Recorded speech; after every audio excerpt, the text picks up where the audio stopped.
Estos clips están jugados con un mando y no usa ningún hack. Rin es un jugador japonés experto a la hora de apuntar con un joystick. Este otro clip está jugado con ratón y teclado y tampoco usa hacks. Esta vez se trata de Neoninja, un ya famosísimo jugador en la comunidad de Battlefield. Ambos demuestran que no importa si juegas con mando o con ratón, es posible alcanzar un nivel inimaginable por muchos. Y si quieres saber cómo ellos han conseguido jugar así, quédate en esta guía, que te lo voy a explicar para que tú puedas llegar a hacer lo mismo. Hay dos tipos de saber, el saber teórico y el saber práctico. Para ciertas disciplinas el saber teórico es el más importante y para otras lo es el práctico. Por ejemplo, para saber moverte en Battlefield 2042 es esencial conocer de forma teórica el mapa, los objetivos, los lugares más estratégicos, ciertos trucos de movilidad. Y la parte práctica digamos que queda relegada solo a ensayar unas pocas veces esos trucos para no fallar y reaccionar a tiempo a diversas situaciones. Pues bien, para aprender a apuntar es todo lo contrario. Apuntar requiere una extrema memoria muscular y muchísima práctica, pero eso no quita que haya una parte teórica que facilite en gran medida ese aprendizaje práctico y te haga mejorar más rápido. Y eso es lo que vas a aprender en esta guía. Este vídeo hace un recorrido por todo aquello que influencia la puntería, dando consejos especializados para la saga Battlefield. Desde las configuraciones del juego, pasando por los distintos tipos de apuntado y prácticas específicas para cada uno de ellos, hasta incluso la postura óptima en la que sentarte para apuntar mejor, ya sea jugando con ratón y teclado o con mando.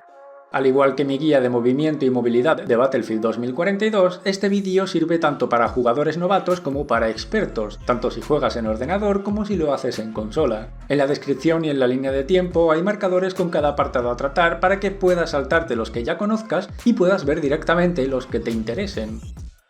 Voy a mencionar rápidamente la postura óptima para jugar con mando y luego pasaré a la de ratón y teclado, que es donde está la chicha. A la hora de jugar con mando, el objetivo principal es la comodidad. Lo único que necesitas tener libres son los dedos, así que casi cualquier postura es válida. Al estar cómodo te sentirás más libre, menos restringido y jugarás con mayor confianza. Eso sí, cuida tu salud y la de tu esqueleto. Sin embargo, a la hora de determinar una postura óptima para jugar con ratón y teclado, la cosa se complica y mucho.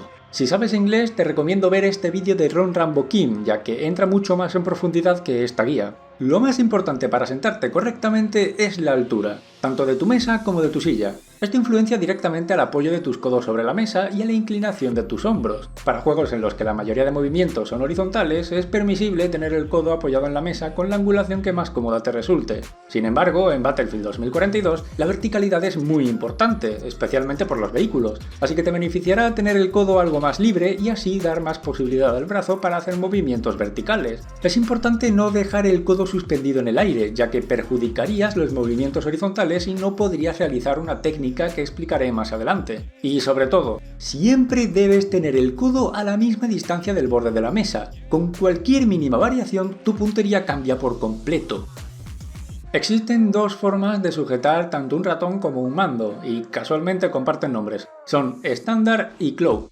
El estándar es lo normal, es la forma en la que la mayoría de jugadores agarran sus ratones y mandos, y suele ser la más cómoda. Pero claw es una técnica que prioriza la funcionalidad sobre la comodidad. Claw está diseñada para sacarle el máximo partido a la movilidad de tus dedos e incluso de tu brazo al completo en caso de jugar con ratón. Antes de explicar cómo hacer claw, quiero dejar claro que hay que tener especial cuidado a la hora de hacerlo en mandos, ya que el posicionamiento de los dedos es muy exigente y podrías hacerte daño sin calentamientos previos, masajes y descansos. Y sobre todo, si no tienes suficiente flexibilidad, no lo sigas intentando. La ventaja que da claw sobre estándar en mandos no merece la pena, y no hay nada que no se pueda conseguir reasignando los botones. La mejor recomendación es que siempre juegues con tus configuraciones personales, ya que lo que le puede funcionar a un pro tal vez no te funciona a ti por la diferencia entre vuestros estilos de juego. Ahora sí, ¿cómo hacer claw? Con ratón es tan sencillo como levantar la palma y agarrarlo con la punta de los dedos. Esto te va a permitir principalmente hacer movimientos extremadamente precisos sin necesidad de girar la muñeca, pero de los movimientos hablaré en la sección tipos de movimiento al apuntar.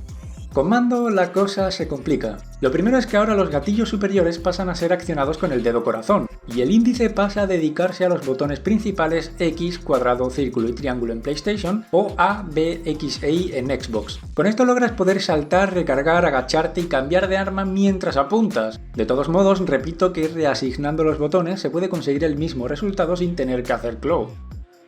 Lo más importante con respecto a las configuraciones es que cuantos más FPS, mejor puntería tendrás. Esto es indiscutible. Si quieres apuntar mejor, baja los gráficos al mínimo y optimiza como mejor puedas el rendimiento del juego. Opcionalmente recomiendo aumentar la cantidad de objetos de alta fidelidad, ya que de lo contrario, en tu pantalla los enemigos distantes aparecerán en una pose fija, aunque realmente estén en movimiento, así que si les apuntas puede que en realidad su cabeza no esté ahí. La diferencia es minúscula y esto no pasa con miras telescópicas, así que si tus FPS se ven afectados, mejor no aumentar esta opción gráfica. Recomiendo activar el campo de visión al apuntar. Esta opción es muy importante para la memoria muscular, pero solo la recomiendo si estás cerca de tu monitor. Si juegas desde el sofá de tu salón o a una distancia considerable, quizás sea mejor aprovechar el zoom al tenerlo desactivado para ver mejor a los enemigos. Desactiva el desenfoque de movimiento y el temblor de cámara. Cuanta mayor nitidez y estabilidad, más fácil será ver a los soldados. En los controles de mando es esencial utilizar la configuración alternativa en los botones de soldado o su variable si juegas con la configuración para zurdos. Opcionalmente puedes cambiar el resto de botones, pero es muy importante poder agacharte sin levantar el dedo del joystick de apuntado. Si quieres saber por qué, échale un vistazo a la sección ADAD y Strafe de mi guía de movimiento. Enlaces en la descripción. Recomiendo desactivar la vibración, ya que a veces puede influir al mover el joystick incluso si no te das cuenta.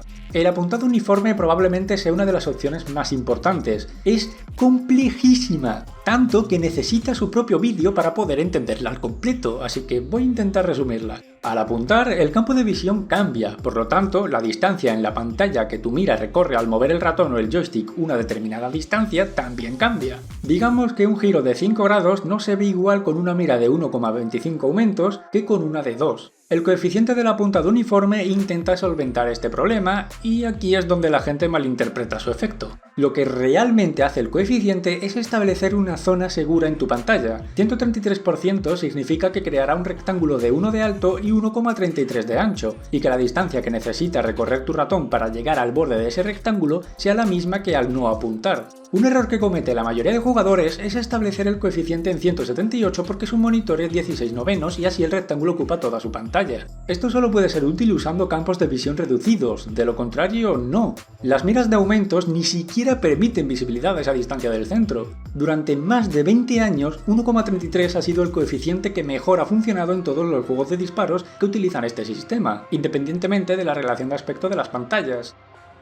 La sensibilidad que tienes actualmente es la mejor para ti. Si la modificas, tu puntería podría empeorar hasta que te acostumbres a los cambios. Pero eso no quita que haya ciertos rangos que puedan tener ventajas sobre otros. Por ejemplo, en mando, una sensibilidad baja es más fácil de controlar, pero quien domine sensibilidades medias tendrá una mayor capacidad de reacción. Calcular la sensibilidad ideal depende de cada persona, ya que cada uno tiene una propia. Te explico cómo encontrar la tuya. En mando hay que tener en cuenta el tiempo que tarda el soldado en girar 180 grados y, sobre todo, lo respectivamente difícil que te resultaría acostumbrarte a esa sensibilidad. Tienes que poder girar rápidamente para reaccionar al flanco trasero, pero sin pasarte. Sensibilidades próximas o superiores a 60 son innecesarias y muy difíciles de controlar, así que yo recomiendo intentar mantenerte en medias o bajas.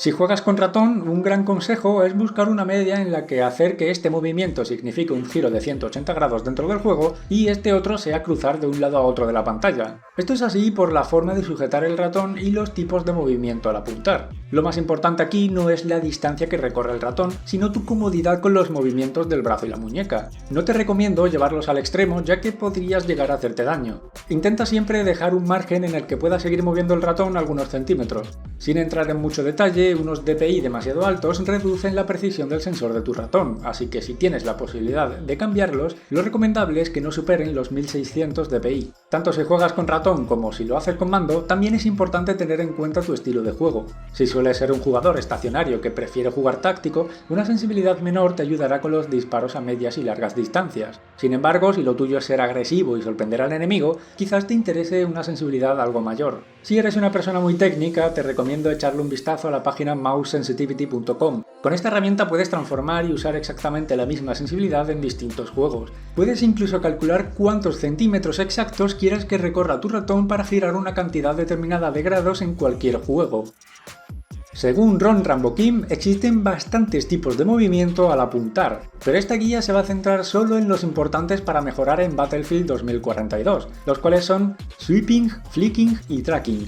No hace falta que te aprendas los nombres, solo tienes que saber que uno es la capacidad de darse la vuelta, otro es cambiar de objetivo lo más rápido posible y el último y más importante, poder seguir con la mira a tu enemigo de forma efectiva. Cada tipo de movimiento tiene su forma óptica de ser practicada, pero eso lo explicaré más adelante en la sección Prácticas para entrenar de esta guía. De momento, y si quieres saber más sobre estos tipos de movimientos, quédate conmigo. El sweep o girar 180 grados es especialmente importante en Battlefield 2042 por las físicas de la balística. Al tener que calcular trayectoria y caída, es muy posible que un enemigo distante falle sus primeros disparos incluso desde el franco trasero, y si eres capaz de reaccionar le darás la vuelta a una situación en la que tenías una clara desventaja y pasará a ser un 50-50. El flick o cambiar de objetivo es esencial en enfrentamientos contra varios enemigos simultáneamente. Son situaciones muy peligrosas y en las que hay pocas posibilidades de salir con vida, así que es importante optimizar al máximo la munición y el tiempo para acabar con ellos. Por último, el track o seguir con la mira a un objetivo se explica solo. Si aciertas tus disparos acabarás con el enemigo, si los fallas te vas a la lona. Especialmente en este Battlefield 2042 es más importante que nunca, ni menciono Firestorm, ya que el meta actual del juego es usar la placa de armadura IVA, y para acabar con esos 20 puntos de vida extra son necesarias una o incluso 2 balas. Al jugar no siempre estás apuntando. Puede que veas un enemigo, acabes con él y tardes aproximadamente medio minuto en volver a entrar en enfrentamiento. Esto puede parecer poco, pero a la larga, en una partida de 25 minutos en mapas tan grandes como los de Battlefield 2042, resulta que has tenido apenas 50 enfrentamientos de 2 o 3 segundos cada uno. Esto deja un total de, digamos, 2 minutos de práctica real o el 10% del tiempo del juego. Sin embargo, si usas un programa como Kovacs, Aimlab o 3D Aim Trainer, en una sesión de la misma duración practicas casi el 90% del tiempo. Este tipo de programas hacen un seguimiento de tus estadísticas en cada característica a tratar y pueden especificar en qué fallas y cómo mejorar tus flaquezas. Además, tanto Kovacs como Aimlab tienen soporte para mandos. En la descripción de este vídeo he dejado enlaces de Steam a estos programas. Créeme que con tan solo 30 minutos de práctica diaria, en una semana notarás la diferencia. Además, es muy satisfactorio ver tus estadísticas subir con el tiempo. Pero antes de que empieces tu entrenamiento, debes saber cómo realizar correctamente los diferentes tipos de movimientos al apuntar, y aquí es donde aplica la utilidad de agarrar el ratón de una u otra forma. El swap debe hacerse con el movimiento del codo, el flick con el de la muñeca y el track únicamente con los dedos en caso de tener un agarre claw o con la muñeca si tu agarre es estándar. En Battlefield no todo es puntería y posicionamiento de tu retícula. Al disparar, el retroceso del arma te hará fallar si no compensas el movimiento. Podemos clasificar el retroceso de las armas en dos tipos, vertical y horizontal. Algunas armas, como el AK-24, tienen un retroceso vertical. El M5A3, por ejemplo, lo tiene hacia la derecha y el K-30 hacia la izquierda. Hay accesorios que reducen los distintos tipos de retroceso, como por ejemplo los frenos de boca para el vertical o los compensadores para el horizontal. En armas con retroceso vertical es recomendable usar un freno de boca, mientras que en armas con retroceso horizontal lo mejor es un compensador. Esto es importante ya que si lo haces al revés y equipas, por ejemplo, un freno de boca al M5A3, estarás empeorando su manejabilidad al aumentar aún más su ya considerable retroceso horizontal. Si quieres saber qué accesorios equipar a cada arma, quédate en mi canal porque también subiré guías de armas. Otra característica a tener en cuenta es la dispersión. Las armas no siempre disparan en línea recta ya donde señale la retícula. Hay dos factores que influyen en la precisión de un arma: movimiento y duración de ráfaga. Disparando en movimiento, la precisión será mucho peor que en estático, y cuanto más larga sea la ráfaga, también menos precisa será el arma. Al igual que con el retroceso, hay accesorios que reducen la dispersión: empuñaduras ligeras para disparar en movimiento y empuñaduras verticales para microráfagas en estático. En combates a corta distancia es importante priorizar la movilidad, pero durante enfrentamientos a medias y largas distancias, la mejor forma de maximizar la precisión de un arma es usando microráfagas en estático.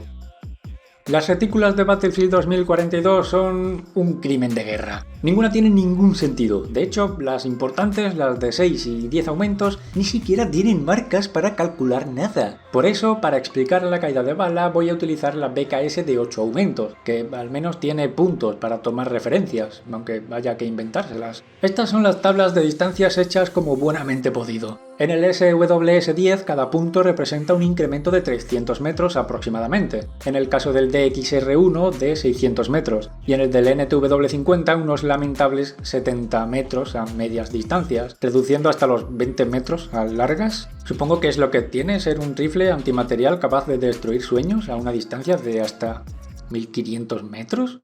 ¿Dice? ¿Has jugado tu propio juego siquiera? Estas referencias están calculadas con un blanco a la altura del observador. Si tu objetivo está en desnivel, considera la diferencia de altura, ya que afectará a las referencias de esta retícula. Si las miras no ayudan a calcular la caída, predecir la trayectoria de la bala es aún más difícil. No solo porque los soldados enemigos tienen 3 formas de correr y no siempre vayan perpendicular al tirador, sino porque encima cada arma tiene una velocidad de proyectil y un coeficiente balístico distintos. Los cálculos son tan complejos que no resultan prácticos en el campo de batalla. Las únicas referencias simplificadas aproximadas que puedo darte es que usando el SWS-10 para blancos en carrera sin sprint alrededor de los 500 metros, la distancia horizontal y vertical al centro de la retícula forman un cuadrado imaginario, y para 250 metros un rectángulo con el doble de ancho que de alto. Si el objetivo está usando el sprint intenso, su velocidad se duplica, por lo que la distancia horizontal de la retícula debe ser el doble en cada caso. Si tu francotirador es el DXR1, multiplica por 2 todas las distancias, es decir, 1000 metros para el cuadrado imaginario y 500 metros para el rectángulo. Y para el NTW50, al contrario, divide las distancias entre 2. 250 metros para el cuadrado y 125 metros para el rectángulo. ¿Pero qué mierda de sniper es este? Visto lo visto, lo mejor será acostumbrarte a tu francotirador favorito, y con la experiencia acertarás cada vez más disparos a objetivos en movimiento. Si DICE actualiza las retículas, haré una guía extensa profundizando todo lo posible en la balística de Battlefield 2042, tanto de armas como de vehículos, que esas son incluso peores. Uno de los mejores y más repetidos consejos es que no vayas mirando al suelo. Si comienzas un enfrentamiento y tu arma no está preparada para disparar, perderás tiempo en girarte y apuntar a tu rival. Mira siempre donde podría haber un enemigo: esquinas, arbustos, tejados, ventanas. Un consejo similar se aplica al salir de coberturas. No te asomes mirando hacia adelante para girar luego. Hazlo apuntando directamente a la posible posición del enemigo. Si tienes problemas a la hora de seguir a tu blanco con la mira, tal vez sea porque tu sensibilidad está demasiado alta o aprietas demasiado fuerte el ratón o el mando. Ajusta tu sensibilidad o relaja la mano y tus movimientos serán más suaves y precisos. Si mientras disparas a un rival consigues buscar más enemigos calculando las balas y el tiempo que necesitas para acabar con cada uno de ellos, puedes optimizar al máximo tu munición y el tiempo de reacción, saliendo vivo de enfrentamientos contra múltiples adversarios simultáneos. En estas situaciones es importante también que si uno te está viendo y tu compañero no, intentes acabar antes con el adversario que te suponga una mayor amenaza. Uno de los conceptos más importantes a la hora de jugar con mando es la dominancia de los joysticks. Si el blanco está a media distancia, la dominancia debe ser del joystick de movimiento. Es decir, si tu retícula está 3 pasos hacia la derecha del blanco, en lugar de girar usando el joystick de apuntado, lo mejor será dar 3 pasos hacia la izquierda con el joystick de movimiento. Por el contrario, si el objetivo está a corta distancia, es necesario darle la dominancia al joystick de apuntado para hacer giros rápidos. Si hay un rival a un lado y necesitas darte la vuelta rápido, muévete en la dirección del enemigo. Si tu posición no es lejana, reducirás el ángulo que necesitas girar y mejorarás tu tiempo de reacción. Como último recurso, si quieres ir más allá, puedes adquirir unas extensiones de joysticks. Al estar más elevados, los joysticks tienen más recorrido y tus pulgares más control. También existen marcas que venden mandos personalizados a los que puedes añadirles palancas traseras, topes para los gatillos, joysticks intercambiables, agarres ergonómicos y antideslizantes, pero claro, el lujo es caro. Como dije al principio de este vídeo, hay 2 tipos de saber. Esta es toda la teoría que puedo darte. Lo único que te falta para llegar a ser un verdadero pro es entrenar poniendo en práctica todos estos consejos. Lo más importante es la paciencia y la constancia. Los programas de entrenamiento pueden acelerar muchísimo el proceso, pero esta puntería es fruto de años y años de experiencia. Quiero que sepas que todos los profesionales de gran nivel tuvieron una mala puntería al principio, pero aprendieron a no rendirse y a nunca dejar de entrenar, y eso es lo que verdaderamente los ha llevado a donde están hoy. Es más, si ellos llegaron a ese nivel sin un estudio tan amplio y sin las herramientas que tenemos hoy en día, quién sabe cuál es el límite y cuánto potencial podrías tener tú haciendo un buen uso de todas ellas.